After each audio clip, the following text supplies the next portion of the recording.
Ads will simply grow whatever results are there. Ads are just going to show you real quick and really fast in an expensive way that you're not ready for it yet.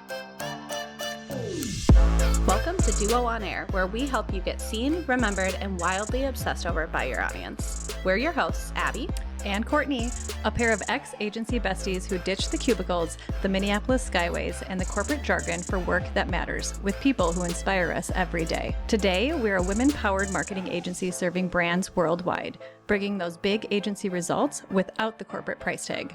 Around here, it's all about what actually grows your business: branding, SEO, websites, and navigating the real-life ups and downs of building a dream while raising tiny humans.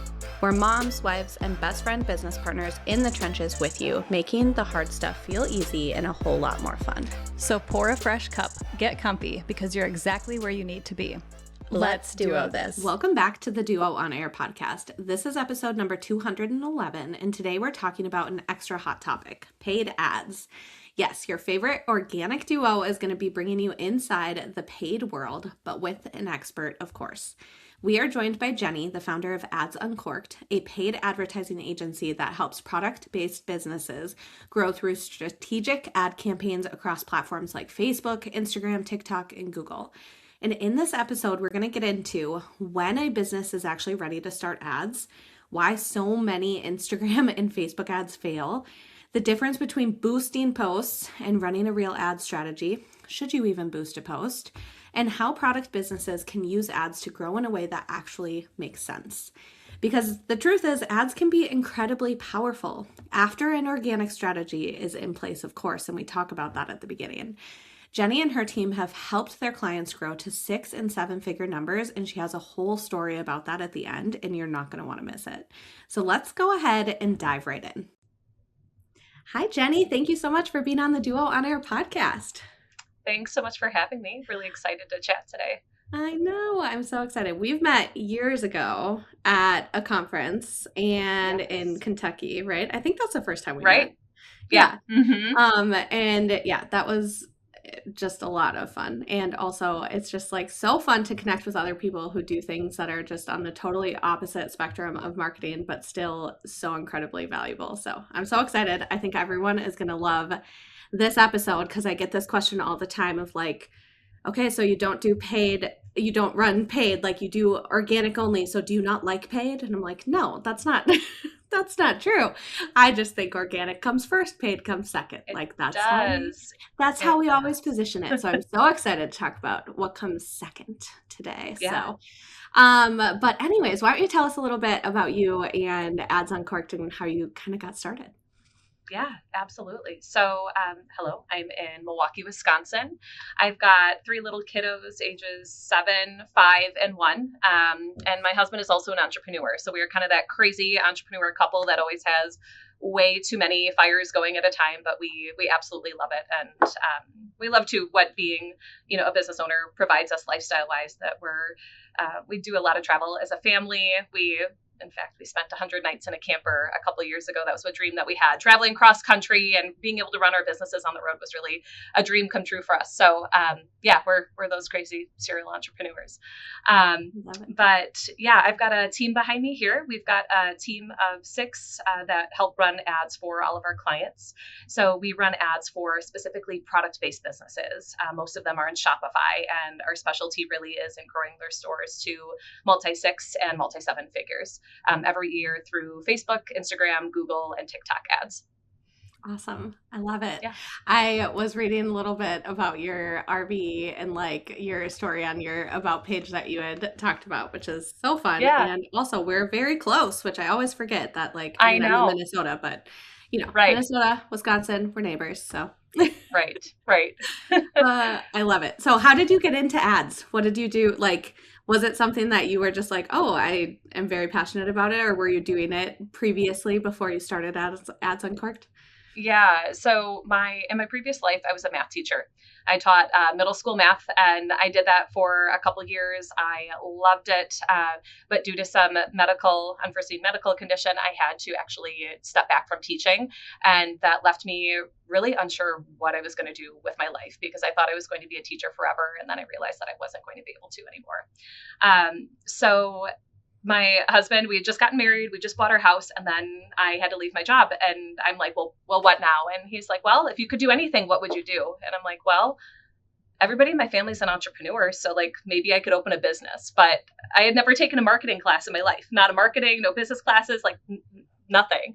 And I had a friend at the time who owned a business, and she's like, well, I can, if you want, like, you could work on some blog writing, maybe you could film some videos for me, do some social media work. And I'm like, yeah, sure, I'll do anything. I'm happy to do it and kind of figure out this as I go. And so anyway, she bought me a $9 ads course because I was broke as a joke. I didn't even have the $9 to buy this silly course. And she's like, if I buy you this ads course, would you run ads for my business? I'm like, 100%.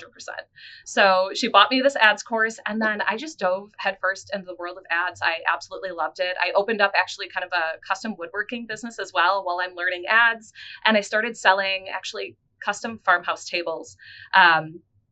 Again, I didn't know what I was doing. Yeah. I had never touched a saw in my life. I was crafty, but my husband's like, I can teach you. And I'm like, okay, sure. Mm-hmm. And so I opened a business. It took off. We loved the organic social side of things, but then I also really enjoyed running ads to sell these tables. I was making signs. It was kind of like the height of like the Joanna Gaines era, if you kind of follow that timeline of like where we were in history. Yeah. And so anyway, that business exploded. And then as I was making these tables and marketing them and selling them through ads, I was like, I really like this advertising thing. And I think that this might be a better path for me than I was in Arizona at the time. And it was hot. It was hot, like 120 degrees. I'm in my workshop, like sawing. And I'm like, this is just miserable. So then we did a hard pivot, then full on into the world of ads. And here we are about 10 years later. And now, like I said, I've got a full team behind me that now helps run ads for all of our clients. I love it. Oh my gosh. I think it's so funny to like the pivots that we make in life. And then like at the time when you're making them, it feels wild and scary. And then like, I don't know, as they stack up, it's like from middle school math to making tables to working with another entrepreneur to running an agency. Like it's wild. So yeah, that's cool. Yeah, lots of pivots. It's all about the pivots. Right? I know. And leaning into it and what you like. And yeah, that's awesome. Yeah. I love it. Mm-hmm. Okay, so let's talk about ads. I feel like we probably have a little mix in our audience of people who have like ran ads before or maybe been thinking about it or boosted a post, which we can talk about a little bit later what that means. Mm-hmm. But I would love to know, what are some signs that a business is ready, even to just start, whether it's working with someone like you or to start dabbling in it themselves? Mm-hmm, mm-hmm. Great question. I love that you guys handle the organic side of things because that is 100% step one. It has to be there. That foundation organically has to be there. Otherwise, ads aren't going to work. What I tell my clients is that ads will simply grow whatever results are there. So if your website isn't converting traffic, if your product photography isn't there, ads are just going to show you real quick and really fast in an expensive way that you're not ready for it yet. So I do have a couple different indicators that really show me, like, is a brand there or are they not quite there yet? And that it's two things. One, we have to have an average order value that's high enough to support ads, because the expensive part is acquiring that customer. And if you can get them to come to your website and buy even more product from you, that's really where you're going to make that money back. So what I tell people is shoot for around $75 with that average order value. If we can get it around there, wonderful. I mean, I can still turn a profit for clients who are maybe closer to like 50, but the higher, the better. And we'll talk later on about kind of a couple tips and tricks to get that order value high enough. But that's number one. Shoot for $75. Know that there's some wiggle room on there, but that's ideally where we are. Second thing is your conversion rate. So the rate at which people are coming to your website and then making a purchase, that has to be high enough too. I tell clients shoot for around a 2% conversion rate on your Shopify store. But again, if it's a little bit lower, do we have people who are at a 1.25 and ads are going great? Absolutely. Do we have people with a $50 average order value and it's going well? Absolutely. But kind of both of those things together, I just like people having kind of that benchmark in their head to know that if those two things are in place, there's a very good chance that ads are going to shake out for you. Yeah. So would you say, in terms of, I know product business is your specialty, is it physical products, digital products, all the above? Or is it kind of the same in the ads world in terms of like some of those requirements regardless of what people sell? Great question. Yeah. So our clients, most of them are physical product, but we do have clients that sell digital product. We also have clients who have like digital subscriptions. And so those benchmarks do differ based on your industry. Our specialty really is in the physical product, but I would say, okay, let's say somebody's listening and they've got a digital product. What I would say is make sure that you've got eyes on what your conversion rate is, that when you send traffic there, that it's going to convert for you. It's basically, at the end of the day, is this a machine that you have proven organically? And if so, then green light to move forward with ads. Okay, so then what after the fact, what kind of makes that paid ad campaign successful?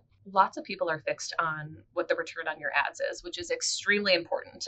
So when you jump in Ads Manager, it'll show you your number of purchases and your return on ad spend. And a lot of people will reach out and they'll be like, I have a 2 times return. Is that good or is that bad? I have a 4 times return. Is this bad? I don't really know. And before we even talk about like what a good and a bad return is, what I emphasize with people running ads is we have to know that they're profitable, because that return, whatever return is good or bad, that is all so subjective to the business that we're talking about. Because like with my clients, what we'll do is we'll run through a profitability exercise, because you need to know what your fixed expenses are, what those variable expenses are each month. You need to know, if your product, if you're selling it for $40 and it costs you $5 cost of goods, like those are all things that we need to take into account in order to understand if an ad is going to be profitable, and kind of at what point is profitable, I guess. So just kind of a little anecdotal story. I have a client who came to us several months ago, and in her ad account, she can get by with a 2 times return, and it's wildly profitable for her. Why? Because it costs her $2 and she sells her product for $40. That's why it's profitable. So a 2 times return, she can get by with that. Whereas I have some clients that we need a 6, a 7, or an 8 times return to know that she's making money. And so it's really it kind of goes back to, before you spend any money on ads, making sure that you have a good concept of what do you need in order to know that ads are going to be profitable. Because then from there, you can weigh the results that you're looking at and understand, okay, is a 2 times return breaking even for me, or do I really need a 4 times return to know that I'm making money? Yeah, it comes down to the profitability of your products in the first place, which I'm sure a lot of people probably discover real fast, whether that's working for them or not. Yeah, for sure. And just to like even normalize this, most people don't have a good sense of it. So if anybody's listening, they're like, oh gosh, like I don't know. It's okay. Most people don't. Like when they come in and they reach out, they're like, we want to run ads. I'm like, okay, so before we talk about running ads, let's run this profitability exercise, because you have to know those numbers before you begin. Otherwise, like you said, you're going to get in trouble real fast if it's not shaking out the way you need it to. Yeah, it really boils down to understanding your profitability. And I just want to normalize it, that if you don't know what your cost of goods are, exactly what your fixed expenses are each month, like what are you paying for each of your subscriptions, for example, that's really normal. Most brands come to me and they don't have that yet, or it feels like it's just really messy and it's a gray area. And so I just recommend to brands, like, get a good concept of that before you begin, and then you can go ahead and run ads, just so that you can understand when you're looking at that information, okay, do I need to see a 3 times return to know that this is working, or can I get by with a 1.5 times return?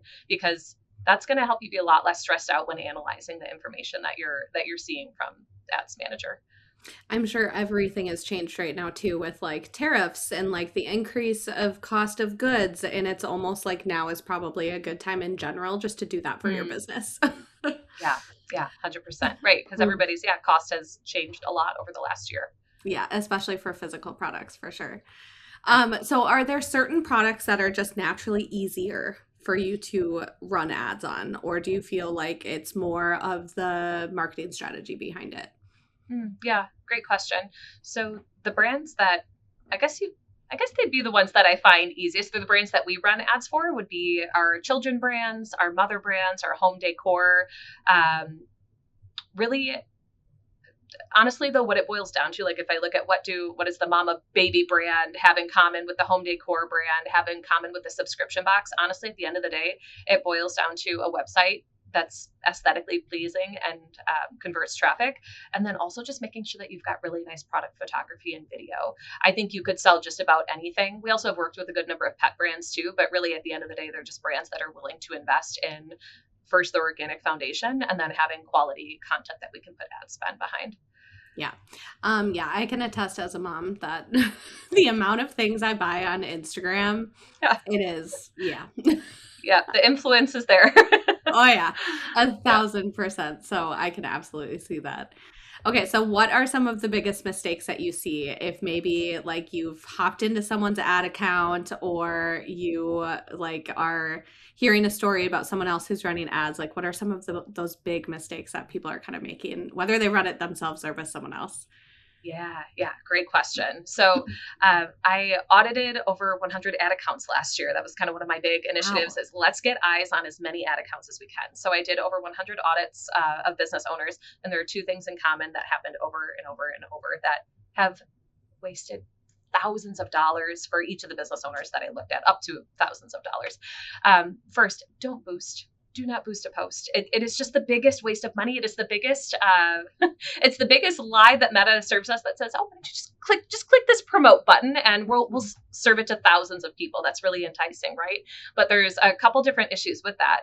When we boost, we don't have control to know, okay, did that image was that just like not catchy and it flopped because I wasn't able to compare it against anything else, right? You can't compare it out there. So you just throw it out into thin air and hope that Meta finds the right people, but we have no way of optimizing that and knowing that it's actually going to work.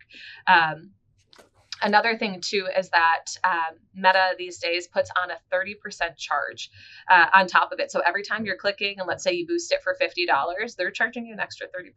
It's just like a complete waste of money. And we can even see in Ads Manager, you see that post pulled in and they flop time over time. And the other biggest mistake that I see made is people running traffic ads. I hear a lot of noise out there about just running traffic ads. I just have a traffic problem. I just need more traffic to the site. And it's like, yes, you need more traffic, but it has to be traffic that has the intent of buying. And when we go ahead and we just run ads for traffic, you're going to get what we like to call the clickers. And because Meta is going to do exactly what you say. If you're saying, hey, like run this as a traffic ad, get as many clicks as cheap as possible, it'll do exactly that. But they're not people that ever had the intent of buying, which is the problem. So do not run a traffic ad. Stay clear of that campaign type. There are some niches where I've seen it work before, but for whether it's a physical product or a digital product, we're going to go all the way with a purchase ad. You're going to skip the traffic campaign because you're going to get cheap clicks that do nothing. They're just going to sit on your site and then leave. Yeah, I believe that even from like most of the ads that we've run even for our business have been like free email. It's email conversion is basically what we're looking for. Yes. And yeah, there have been plenty of times where it's like difficult to get an email and then we have this chat around like, is it even worth it to do a traffic ad? Because it's like, again, you have no conversion metrics to even like look at of like, did they actually do anything? Did they mean to do anything? Like, and again, they're going to optimize for those clicks, not for the actual people that care, you know? Right, exactly. And what you can do is, so I said, always go for the purchase. It's purchase or go for the lead. So like if you guys are running an ad for a lead magnet, just go ahead and optimize for the email sign up itself. And then you'll be able to see that data. You can, so like if you were to open up your ad account and look at that traffic campaign you would have run, you can actually see, if you set up some custom columns, you can see how many people ended up signing up. But I guarantee that you guys will be like, oh, like, yeah, we had 6,000 people click over, but we only had a couple signups. So you can, but you've got to kind of, it's like traffic makes you go and dig for the answer as to like, did it work or did it not? And you'll find that you probably brought a bunch of clickers, but they didn't actually take action. Yeah, right. Okay, out of curiosity, this is off script here, but I'm curious, do you guys run ads for yourself? Like for your own agency, or are you in it so much for your clients that you're like, no? Right. Yeah. So running 24/7 in the background, I typically have a lead generation ad that's running. So yeah, and I could, like, I've got some ads queued up if we wanted to bring in, and sorry, by lead generation, they're just there to join my email list, where they then enter into a sequence where I say, hey, here's this course, or hey, I do troubleshooting calls, you should join us. So that's just running continually in the background. It's a great lead generator as far as just brand exposure. We get a lot of people who reach out and say, hey, I saw your ad, can we chat? And sometimes we'll do ads to actually bring in clients, but right now we're not in need of. Those are more expensive to run, the ones to like actually get in front of ideal clients to join the agency. So we don't need those on right now just because our pipeline's full enough. And I really love, so I have those running. I'd have to check. I mean, honestly, lead generation ads for anybody listening, if you know that someone who's coming in through a certain freebie will end up buying your service or your product after, there's such a great investment to make. This is crazy to say because we manage dozens of client accounts and we watch their ads every day. But honestly, I have them running for my own business and I haven't looked at them in weeks and weeks and weeks. Well, quick look and just say, does the cost per lead still make sense? Yes, it does. Okay, great. And I leave. And so like lead gen, that is your great entry place as far as ads go, because nothing is set it and forget it. But I'm telling you, as the business owner who's bringing in millions for her clients, I am just setting and forgetting my old lead gen, because that's how easy and really on autopilot those particular ads can run. That's not the same for an ad for a purchase, but the lead gen, they hum along quite well once you figure out which ads are working. Yeah. And then I'd say like you have a good strategy on the back end of like how to nurture them. Like I think that's the big thing too, right, of like, what's the point of running it if you're not currently nurturing your audience, if you don't have a strong email list or a newsletter or a course or a funnel or whatever. And I think like that's where the power is like post that, then it works. Absolutely. Absolutely. And that's what I tell my clients too. Like, hey, I can bring people to your webinar. I can bring people to your email list, but you've got to know that like, this is going to be something that will convert through probably the email marketing that you're up to after. Yeah. I love that. That's awesome. Yeah. Okay. So budget, let's talk about like how much people have to spend. I think that's something that, maybe people are, I kind of think people want to spend as little as possible and have the biggest return. So I guess is there like a point, right? We all do, like we all want to get a deal and thrift our own ads. But is there like a point of like, okay, you have to spend at least this much to be not guaranteed. I don't want to say that, but is there like a threshold that you're like, you should fall within here? Yep. Absolutely. So it'll differ depending on what your end goal is. So for lead generation, you can get by on $10 a day. You could even get by on $8 a day or so. And those would be ads to grow your email list or ads for a webinar or something like that. Because they're just affordable to run. We can get email signups for, we've got a client running them at 34 cents each right now. And so like, you can do the math on like, okay, if they're coming in at 34 cents, how many can I get for $10 a day? And you can kind of just figure out what you want your budget to be based on how much growth you want. Now ads for selling a product, that is different because that's a bigger ask, right? We're not just asking for an email address. We're asking for someone to come check out your brand for the first time, go make a purchase on your website. For that, I like sitting around the $40, $50 a day mark minimum and then scaling up from there. What happens if you cut that in half and you're like, nah, I'm going to go for $20 a day? What will happen is you're not going to get enough purchases coming in for Meta to understand what is a purchase. And if Meta doesn't have enough conversions in a week's time, basically they'll start stalling. You will start like losing at the auction. So your ad goes to auction, goes out to battle against all the other ads managers or companies that are running ads. And if Meta's saying like, hey, like they're only getting a purchase every few days, you're going to start losing ranking and then your ad will tank and you're basically wasting your money. So we have to have it high enough that we're getting enough purchases in for you to kind of keep up the pace. So we need to be seeing, multiple purchases a day coming in from a campaign. Interesting. Okay. So what has happened? I also feel like there's a little bit of, like just a peek behind the curtain of like, what is your team doing? So, because that's something that I think a lot of times, anyone who's stepped in Meta knows it's confusing as heck. Like, unless you're in there all the time, they don't make that system easy. So I know a lot of times people are like jumping in and trying to run ads themselves or boosting posts or doing maybe some of the mistakes that they shouldn't be. But I also think it's so valuable to hear like the other side of it. Like what's happening when someone manages your ad? Like what is it that your team is doing behind the scenes? Right. Great question. I love it. Nobody's ever asked me that on a podcast before, but I love chatting about it. So, what is our team doing? Oh my gosh. Okay. So we're looking at our clients' ads every day. First thing. Second, what we're doing when we look at them, we're figuring out exactly where the bottleneck is. And I think that's one thing when people are trying to DIY, that's really the mystery is like, is it working? Is it not? Is it good? Is it underperforming? And so we're going in and my team, we're data nerds like through and through. I used to be a math teacher, so like this stuff just lights me up. So I will come in with our ads managers if they are having a hard time figuring it out, and we will dissect where's there an issue, because we can look at the rate at which people are seeing an ad and clicking the website, then clicking the website and adding to cart, initiating checkout, and then purchasing. And we can see exactly where there's a bottleneck, because the data tells a story. It's not just like, oh, this ad tanked or it didn't. Okay, let's try something new. It's like, it tanked. Why? Why? Like, what's the issue? Was it, we can tell based on the metrics, like, was it the creative? Was that like just too poor and people weren't resonating? And okay, was it the copy that was used or the image or the video? And we can see that. The data will show us that. And maybe it has nothing to do with the ad. The ad's great, but maybe we see there's a huge drop off. People are landing and they're not adding to cart. We have like certain ratios of people that we like to see who are landing and then adding to cart. And if that's off, then we can say, okay, so we're going then to our client and we're saying, hey, client, all these people are, we can see they're resonating with the ad. We're watching the rate at which they're clicking through. They're coming and they're not adding to cart. Do we need to look at, do we have enough reviews on this product page? Is it confusing? Does the product title and description not match what we're talking about in the ad? Have we not done a clear enough job describing what makes your product different than a competitor that they could find on Amazon, for example? And so really we're partners with our clients, just troubleshooting and figuring this out in real time for them. So we're doing ad audits, but then we're doing website audits, as you can kind of tell from this. Like, this is kind of a constant conversation we're having with our client.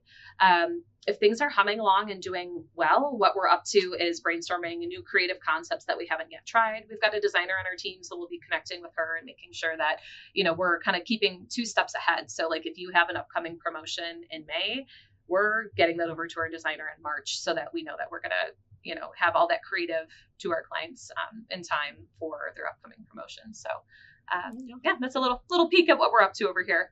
I know. I mean, just even looking at the ads every day, like, I can't, like, no, that's not something that business owners have time to do, like, of course not. Just being able to see that. And especially knowing, like you said, I didn't know anything about you going to auction, and like, if you're not monitoring the daily sales and like it's not working, then yeah, like looking at it once a week is not going to be enough.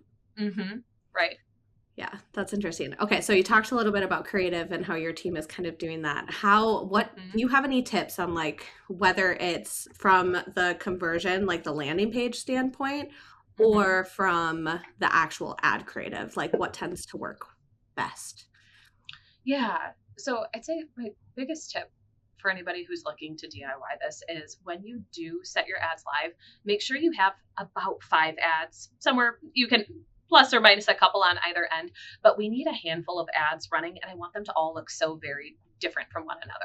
We don't just want like an image of your product and another image of your product and another image of your product. I want those ads to be different. And that's really what we're seeing doing extremely well for our client accounts these days, is the algorithm is just feeding off of, if you see an ad for a brand and you see another ad later, you don't want it to look the same, because your eyes are going to get glassy and you're going to be like, oh yeah, I saw that ad. I know that brand, I'm moving on. But if you saw first like an image, a still image of an ad, but then later in the day you're scrolling Instagram and they hit you again, and oh, this is like an unboxing video of the product, you're going to be like, ooh, like what? This isn't caught my eye. Oh, okay, so we got you again. And then, a third ad could be a testimonial from someone, a video playing in the background with a testimonial on top. And so those are just 3 examples of 3 very different ads. And so when we do launch for any clients, we've got about 5 ads that we're running, and we just want them to be just really varied visually. One thing that I think brands miss the mark on when they do try to DIY ads is, we also want to make sure that we can really envision ourselves in the ad. So, let's say you're selling jackets. You can have a picture of the jacket hanging up, something cute and moody, that's fine. But like, as a consumer, I also want to see, what does it look like when someone puts it on, styles it, does a 360? It's like, you really want to get in the mindset of whoever's looking to buy this product. Even if it's like a digital product, you can think about that too. Like, think about, what is the headspace of the person who's seeing the ad right now? And then what will it be after they have your product? And really just kind of painting the situation where they can actually see themselves in your ad and see that transformation for themselves. So that's kind of something that we really focus on when we're doing our creative. Yeah. Do you find that typically photography, like versus designed creative, tends to work better? Or do you like to do a mix of both? great question. We can make do with just about anything. Like I had a client who we brought her on within the last couple months, and she was really embarrassed because all she had to start with were her iPhone photos. Those have outperformed her professional studio shots. I'm like, do not sweat it. She's like, don't use these. They're so cringe. And I'm like, but they're not, and they're doing really well. And so I wouldn't, don't let the fact that maybe if you haven't had a photo shoot of your recent product or whatever it might be, that's okay. You can really make do with anything. And it depends on the brand as far as like how curated you want that to look. So we'll try to do a mix for our clients. So we've got some where, very minimal, especially on stories. I do love just a very minimal text overlay, if just like minimal captions on top or just not super loud and graphic-y in your face. That tends to work well. Like if I had to choose, if you held me to it right now, like what's the one thing that's working? I guess a little bit less style and designed compared to a few years ago. But yeah, again, we'll test it for each of the clients just to see what their particular audience resonates with. Yeah. What about video versus static? I feel like that's a really big thing, especially on Instagram lately, where people, reels were big, videos were big, and now it feels like we're going back to carousels. Right. Yep. So for our clients too, we will launch image, video, carousel, catalog. Those are 4 different ads just automatically. We will test through and through. Catalog ads seem to be just like they're having a huge moment for all of our clients. They really have for a few months. So if you haven't run a catalog ad before, basically Meta will go to your site and it'll say, what are all the products that you have? And it will kind of show it, and it'll look like a carousel. To the plain eye, it'll look like a carousel of just swiping through. But those, that is crushing it. Every single one of our client accounts right now has a catalog ad running, and it's one of their top performing ads. Wild. As a consumer, I definitely navigate those all the time, like from some of my favorite like clothing shops. And I'll swipe through, find an outfit I like, click on those, and that's how you start shopping. Like, right. And it is, like you said, it's just, I'm sure they're fairly easy to run from a creative standpoint because it's just pulling the content you already have. Yeah. You could get that up in like 10 minutes, even not knowing what you're doing. Yeah. Okay. So what platforms do you focus on? I think you mentioned this at the beginning, but I'd be super curious if there's if you have a recommendation on where people should start, like whether it's like Meta, TikTok, Pinterest. Like, I don't know if you guys touch that at all, but I'm curious of what are all the different kind of places to think about running ads and maybe where the best one to start is. Yeah, great question. So we run Instagram and Facebook. So that's just kind of one. We'll just call it Meta. And we also do Google, which because they own YouTube, you can do Google. YouTube is also like a second beast. And then TikTok is the third that we specialize in as well. So most of our clients will start on Meta and then layer in Google. There are times where we would recommend starting with Google. And I feel like, Abby, like you guys would be the perfect people to be able to show clients, if they've got a really strong Google organic presence, like all the way, I would start on Google. And so we'll always take a peek at the back end of people's websites and see where's most of your traffic coming in from right now. If we can see a really high rate at which people are converting into purchasers or even just coming at a really great rate, then we would probably start them over on Google. But if not, then we'll start on Meta. Most of our clients do start on Meta, but like, for example, I had a discovery call with someone this week and I was like, 90% of your traffic is coming from Google organic and they're crushing it. So like that is clearly where we're starting because the demand's there organically. Now, what I like to tell people is all of these ad platforms, they hit different parts of kind of like the buyer journey, their life cycle. So on Google, that's going to be your really hot, warm leads. Why?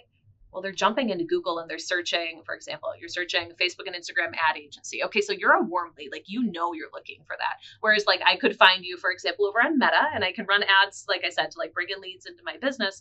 But that's that gentle nudge, right? Like they're not actively looking for me over on Meta in the same way that they are. Even like think Google shopping, that pops off. I mean, those, you can do some real damage over on Google shopping ads.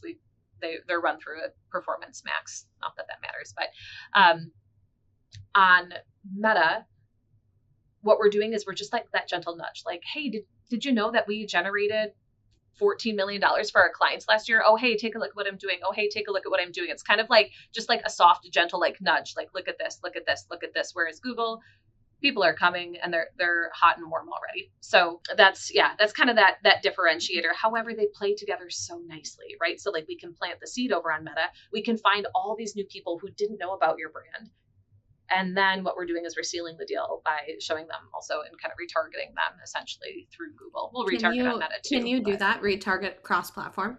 Depends how you look at it, but essentially, yes. So what we're doing is we'll run ads over on Instagram, Facebook, and then people will head on over to the site. And then what they're going to do later is they're going to probably pop on over to Google. They're like, oh yeah, who's that? Who's that brand for that kid subscription box that I saw? They'll jump in. And then from there, the Google ads, of course, can hit them on Google, but then we can follow them on other people's websites through Google. We can hit them up in their Gmail, like in their inbox. And so there really is I'd say a lot of the traffic that we are driving primarily from Instagram and Facebook, then they get caught by our Google ads as well. So they play together really nicely. Yeah.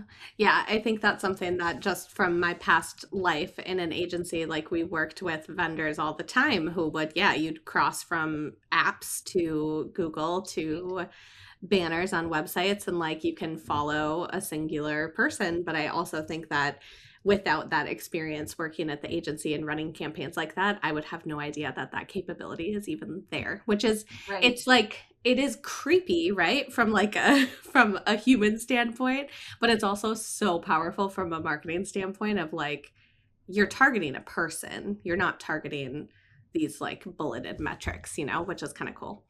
Mm-hmm. Yeah. Marketers will love it. Mm-hmm. That's awesome. Okay. Well, is there anything else that I kind of haven't hit on? I guess, maybe not to put you on the spot, but I'm curious, what are some of the most interesting problems maybe that someone has brought to you of like, here's like a campaign I want to run or a problem I want to solve, that you guys ran ads for, maybe like a quick client example or an industry example that comes to mind of like a favorite case study, Favorite case study. Yeah. I know I'm putting you on the spot right now. Yeah, no, it's good. It's good. I like it. Gosh, I have so many examples. Okay, so let's take, I had a brand that came to us around August of last year, so several months ago. And they were like, hey, we've had some organic success and we know we're onto something. We just need the right partner to help us figure this out. And they had done about 15K a month, which is extremely impressive they had been around for just a few months and they're already doing 15K a month for this product. They sell face tape, if you're familiar. It's kind of like a natural alternative for like wrinkles and things like that. And I was like, okay, yeah, we can do some ad spend. They're like, well, we want to get to 100K like within the next couple months. I'm like, okay, so we're at 15K right now. And you're telling me you want to get to 100K within the next couple months. And they're like, we're delusional. I'm like, a little bit, but like we can figure this out. So basically what we did, and kind of my recommendation for brands who are in a similar place, is we went back, just like I said at the beginning of this chat that we've had, we went back to look at their conversion rate and their order value. Everything looked okay, but there are always a few minor tweaks and changes that we can do to basically help them increase their order value was the first thing. Because they sold this product and it was, like a $30-ish, $25-ish product. And I was like, hey, could we put together a strategic bundle so that people are now spending $50, $55, $60? And sure enough, just that little change alone, helps with every order that's coming through. If you're increasing it by, that small margin, that really pays off. We also then took a look at their website. And again, just minor tweaks. Do we have enough reviews? Are we being clear about like, why are people buying? This is a company that sells basically, patches to help with like wrinkles and fine lines that you have.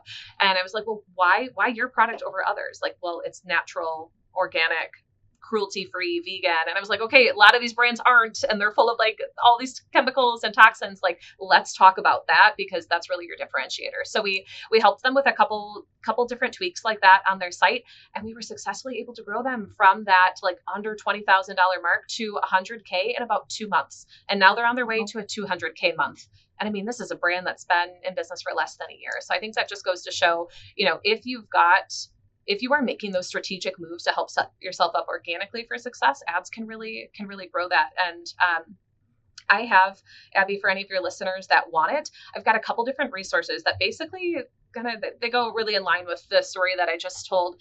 I've got one free video tutorial that your listeners are welcome to that will basically walk through a website audit in real time. So you can see what are those things that I'm thinking of from an ads perspective. There's a couple apps that we recommend that are free or low cost that will really help increase that order value and that conversion rate. So I really recommend that for anybody who's like, okay, yeah, how do I know that my site is ads ready, essentially. And then I've got another video tutorial as well for anybody who is DIYing it. Maybe you've tried boosting and it hasn't worked, or you've tried running your own traffic ads or any kind of ads and they haven't worked. I have essentially what I call how to set up your first money making ad. So I've got a free 5-minute tutorial for them on basically what buttons can you ignore, which ones do you need to pay attention to, because like you said, every time you jump in Ads Manager, there are new bells and whistles. And in fact, my tutorial needs to be re-recorded because there was an update like yesterday afternoon. And so anyway, just kind of walk you through what is that base, that streamlined setup that you need that we have for every single one of the client accounts that we run ads for. Awesome. Okay, one more question for you that just kind of popped into my brain. Is there anything in the AI world that's kind of popping up? Like I'm seeing things all the time of like ChatGPT ads. Like, do you see that stuff kind of flowing into your guys' workflow, or is it still so new that it's like no one's really tested it yet? Yeah, great question. So yes and yes. We use AI absolutely with our client accounts, but we use it very I don't see it replacing. Some people will ask me, like, do you think it's going to like replace you or do your job? Because you'll log into Meta and it'll be like, here is, I don't know, there's a new one that just popped up. I can't even remember the name of it, but like, here is chat, and chat is going to answer any questions and going to tell you what moves to make and where to turn up ad spend and where to turn it down. And I found that it is not, I just wouldn't trust it. I always say, like, use a really discerning eye, whether you're using chat to help you with ad copy or creative or looking at the recommendations that's giving you.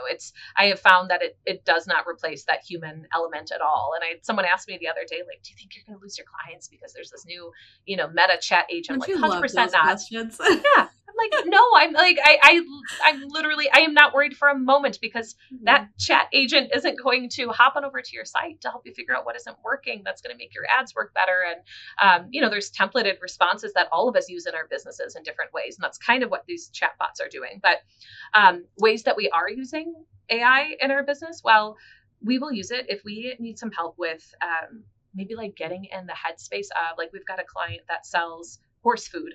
I'm not a horse person. The equestrian world isn't my world. And that was extremely helpful for me to talk to chat and just kind of have it brief me on, like, where are these stable companies or professional riders, like, where are they at? Again, like, headspace wise, what are they struggling with? What do their horses need? And kind of just using it for the brainstorming process, but it's never going to replace my brain doing the work, if that makes sense. We kind of use it to like assist with what we're doing. It doesn't replace what we do. Oh, 1,000%. I think I've talked about this time and time again too, even from a keyword research standpoint for SEO. It's like, you can ask any AI tool, like, what are good keywords to go after for my business? Here's a little bit about me. And half the time it spits out the keywords. I'll go take those keywords, actually put them in a research tool, and they get no volume. And it's like, it can help you brainstorm, but it can't help you. It's not going to be the strategic arm of your business. Yes, exactly. And you saying that reminded me of a conversation I had recently with somebody in my DMs, and they were like, well, they were like, I was running ads and I followed kind of like what you teach. And then they slowed down. So I talked to chat, and chat told me X, Y, Z. And my jaw hit the floor. I'm like, tell chat to zip its mouth, because it was so wrong and so off. I'm like, that's terrifying to know that, like, people are going to chat for these, like you said, the strategic moves. You're like, no. This is literally a robot that doesn't exist. It does not know strategy. And the recommendations were horrible. Oh yeah. And it'll tell you it so confidently, right? Right. It is. Like, no. It's so confident, and it makes you feel like you're confident too. Right. And I think, like, it can't replace years and, hundreds of campaigns ran, and like no tool can replace that kind of knowledge and strategy that you've hands-on done. Yeah.